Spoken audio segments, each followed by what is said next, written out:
Tales from the Calamity, where victory and glory lead. We are lost, thought Moab Blufusvin, immured for eons and free at last. The primal Bahamut laid waste to the Cartano flats, burning Eorzeans and Garleans alike.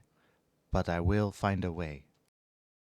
Tearing her gaze away from the bloody churn, she bit down gently on her tongue, an old commander's trick, and despite the ash-laden air, the voice that issued from her throat was as clear as compass wind.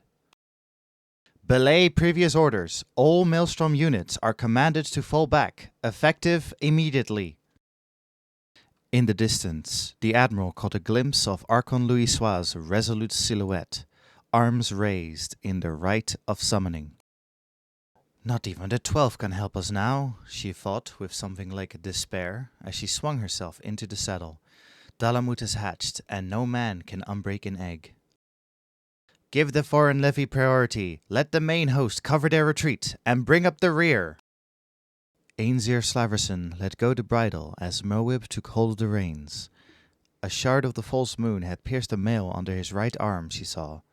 Blood riled, dark and steady. Her adjutant would likely not survive a hard ride. Get those adventurers to safety, she repeated. I shall send you stragglers. We must regroup. See to it. At once, Admiral. Ainzir snapped a salute. He knows me too well to waste time arguing, Moab reflected as she urged her faithful birds to a gallop.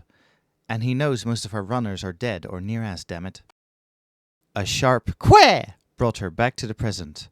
Good girl, Vicky, she murmured as the chocobo sped onward through a blur of death and ruin. Fall back to the main host, Moab called again and again until the route became a stream, then a river, flowing towards Ainzir and, she hoped, safety.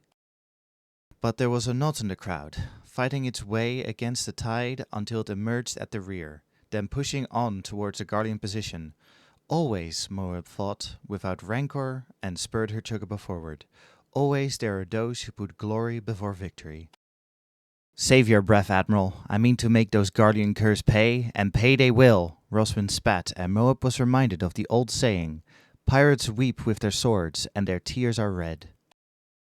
So many sirens, Spleeny Ebril won't sing no more, nor Annis Blackeye, nor there you are, ye liverless tin-pot bastards. A savage joy blazed in Roswin's eyes at the sight of something behind Moab, and the Maelstrom commander touched her spur to Victory's left flank as she unholstered her pistols in one smooth motion.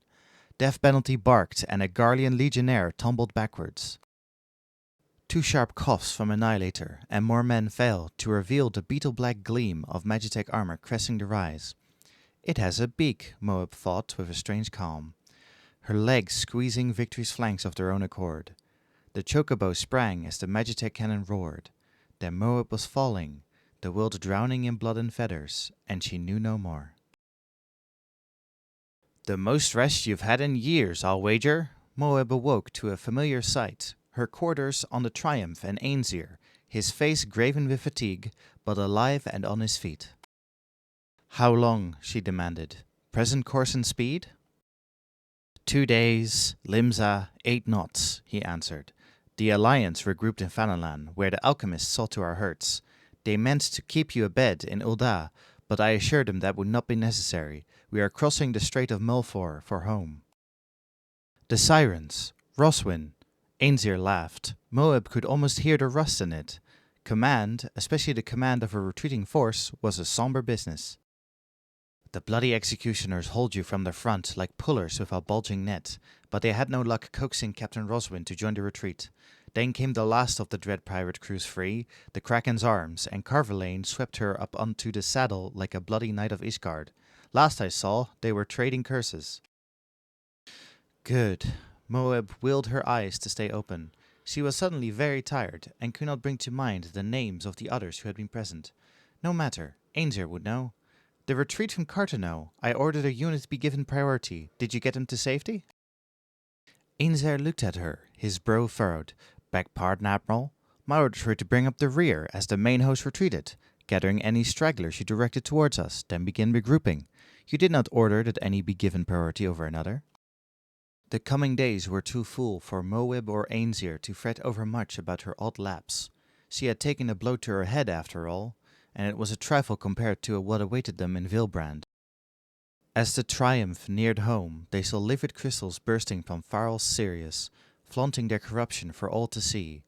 Galadian Bay was a floating Cartano, the sea strewn with bodies, debris, and hollow-eyed survivors of the tidal wave that had scoured the coastline. Ainzer was lucky, Moab thought as she surveyed the destruction. What size these shards to make an eighth hell of this fair anchorage? And what of we who have been spared? How can we go on when so much has been lost? I will find a way. Moab ordered that the Maelstrom's temporary command be established at the Morby dry docks, sheltered from the worst of the great wave by the god's grip. From there, the remains of Limsalaminsa's great armada sailed with food and supplies, aid and succor, women of strength and men of compassion. Admiral Moab slept little, but when she did, it was always one of two dreams that she dreamed. In one, she bit down on her tongue, then called out, "Give them priority! Let the main host cover their retreat!" In the other, she rode a destrier in the cold night, the bird crooning contentedly, and the rider murmuring, "Good girl, Vicky." Time passed. Some wounds healed, others did not. The fishing boats returned to sea, and the merchants, stowers, and cutpurses to the docks. The new Maelstrom command took shape on the upper decks. The ships of the Armada returned to their proper anchorage, and the Morby dry docks were recommissioned as a shipyard. During those turbulent days, those who knew Moab best, and they were not many, remarked that she had been changed by Cartano. To the scores that came to the Admiral for help, she gave no false comfort, but neither was she as hard as once she had been. She spoke instead of hope, courage, and the lost warriors who stood with the Archon on the Cartano Flats. For this Moab won the love of her people, yet struggled to accept it. So unsettling did the thought seem to her that one night, unable to sleep, she wandered the city, finding herself at length outside an Isgardian stable, as young birds murmured drowsily within. When Naldic and Vimelis began work on the first of the Philosocracy's new warships, there was no question as to whom the honor of naming it would go.